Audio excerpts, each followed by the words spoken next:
Hey, Phantomaniacs, welcome to the newest creepy monster unboxing here on the Needless Things YouTube channel. Today we are taking a look at the Walmart exclusive Boo Spider-Man Marvel's Lizard. Yay!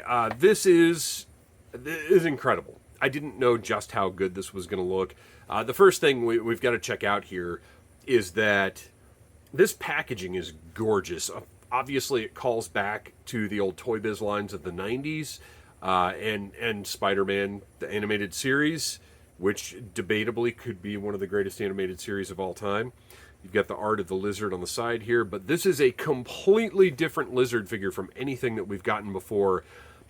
And I love all of the different versions of the lizard. They've done some really fantastic figures, but I think if you're only going to have one lizard, this is probably the one that you want. So, packaging is beautiful. You've got the Spider-Man 60 Amazing Years going on there. I pre-ordered this and it arrived a few days ago. I have not yet seen these in store, which is not unusual because finding Walmart or Target exclusives in store is a tricky business. He has a lashing tail, or a cool fontate, or a Petching der Schweins, or an Attica con la cola, or an Attacke come cauda. And I'm sure all of those pronunciations were absolutely perfect. On the back of the card, you've got a little diagram explaining how to switch out the parts, or which parts can be switched out. And then you do have some bio down here at the bottom. Desperate to be whole again, geneticist Kurt Connors injects himself with a regenerative serum derived from reptile DNA, only to find himself transformed into the monstrous lizard. So there you go. Let's open him up. I'm very, very selective about which Marvel Legends, well, really about which toys in general I buy these days, but Marvel Legends in particular, because prices have gotten so high. And there's so many different things that I would love to collect, but my gosh, you just can't get everything.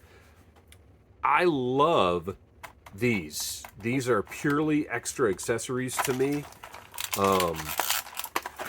And it's the type of kit like that. Little weird pieces of gear that are great for dioramas, for, I don't do the figure photography thing myself, other than literally just putting a picture of a figure up online, from time to time on the Needless Things Instagram. But I'm not, I don't do the elaborate, use canned air to blow a bunch of sand up at the camera or anything. I don't do any of that business. But for the folks that do, little things like this are wonderful to have. So let's put our accessories to the side and take a look at the lizard. We're going to get that tail in place first.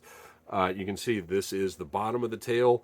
It's a bendy tail, which is why it has those holes on the bottom. And it's pretty good. I'm not a giant fan. Yeah, it doesn't really hold a pose super well. You can see, well, here, let's get him out of the way. You can see you can bend it up and then it just kind of straightens itself back out. I'm not a huge fan of bendy for collector action figures because eventually the wire, because this is rubber on top of a wire armature, and eventually that wire is going to break. All right, so we've got obviously the plug in the back right there, and that just plugs. Oh, very nicely, too. There was no issue. I was kind of afraid it would be one of those deals. Sometimes where you've got the peg in the hole and, it doesn't feel like it clicks in. It just kind of sits there, and then you pick it up, and you're like, da, da, and then it just falls off. You're like, oh, I guess I didn't have it on there. I thought that might be the case here, but it popped in really nicely and is staying in place. It fits great under the lab coat. They've actually molded the lab coat to sit on top of the tail, so it has a great look there. And when he's standing on the shelf, you can have that tail kind of for support. He looks fantastic. I love this portrait of the lizard because not only is it reminiscent of the one from the 90s cartoon, it's also reminiscent of the one from the 60s cartoon. And, oh, you know what? Now I'm trying to remember. So I don't think the lizard was on Spider-Man and His Amazing Friends, though I could be wrong. but I do think he was on the Spider-Man cartoon that preceded Spider-Man and His Amazing Friends, that had the same voice actor as Spider-Man. And I believe he pretty much looked like this. Like, this is the look of the lizard that I grew up with. It wasn't until the 90s that the comics, he started to get a little more extreme and weird looking, which I liked those looks as well. But I mean, this is a very traditional lizard, and the advantage of this more standard lizard is he has the regular Marvel Legends articulation. And by the way, what I'm noticing here is he is penless as well. You've got the double jointed elbows with no pens, double jointed knees also with no pens. Very nice. Ankles, penless. So aesthetically, this is a very pleasing figure. They've done a great job. I'm trying to see. We've got to get a little. This is the next great innovation in action figures, is getting more range on this, because that's great, but to me it's less important for that foot to go all the way back like this than for it to actually be able to go like way forward. And I wonder if they could possibly, when you look at these, and you're just not going to be able to see this, but the peg, goes into the foot like that. And I wonder if they put the peg that way, going down into the heel, if we could have a little better range here without this. Because obviously the problem is there's only so far up you want this cut to go, because you want the figure to look nice in a neutral position standing on the shelf. But I want a deeper bend when the foot goes forward than what most figures give you.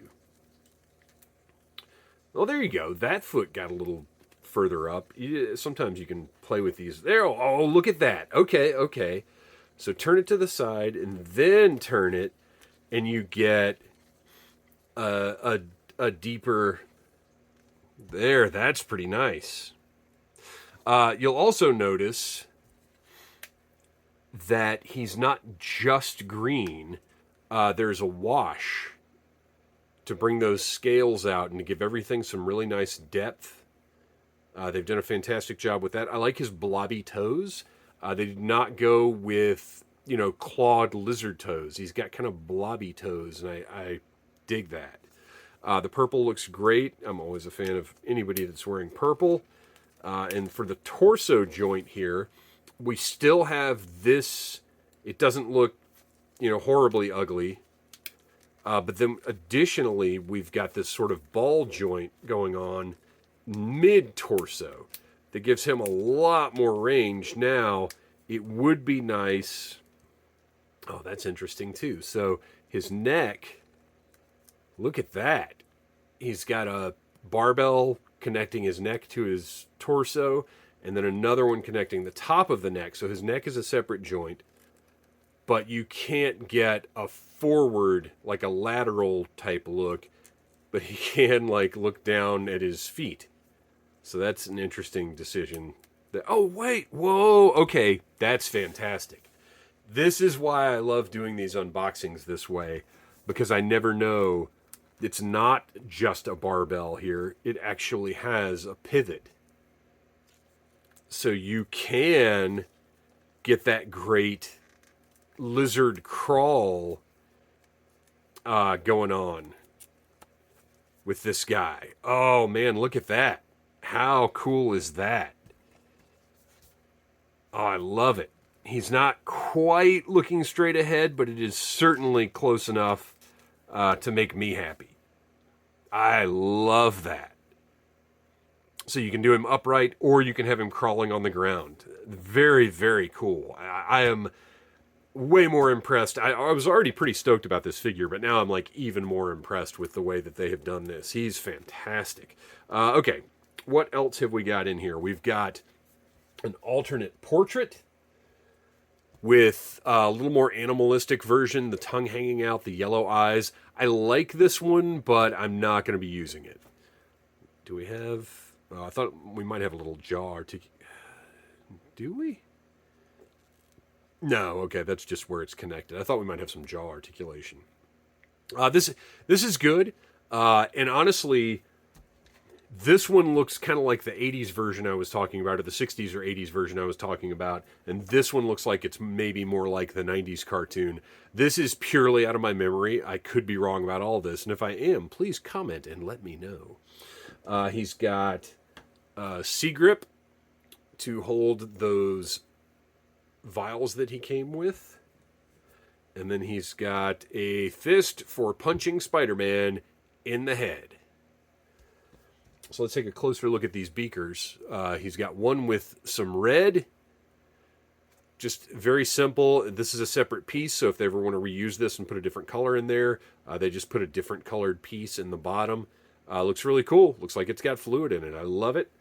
And then you've got a yellow one with a very different look to it. But it's the same kind of deal. You know, really, that yellow should probably fill up this whole sphere. But again, if they want to reuse it, it's just this piece that goes into the bottom.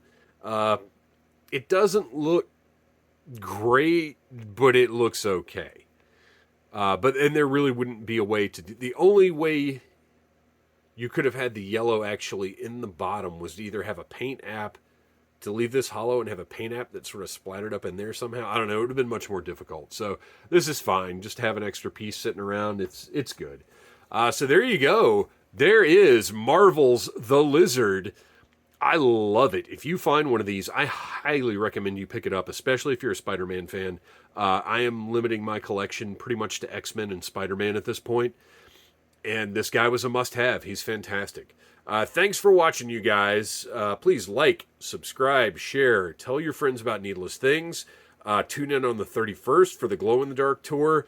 And until next time, bring me Parker.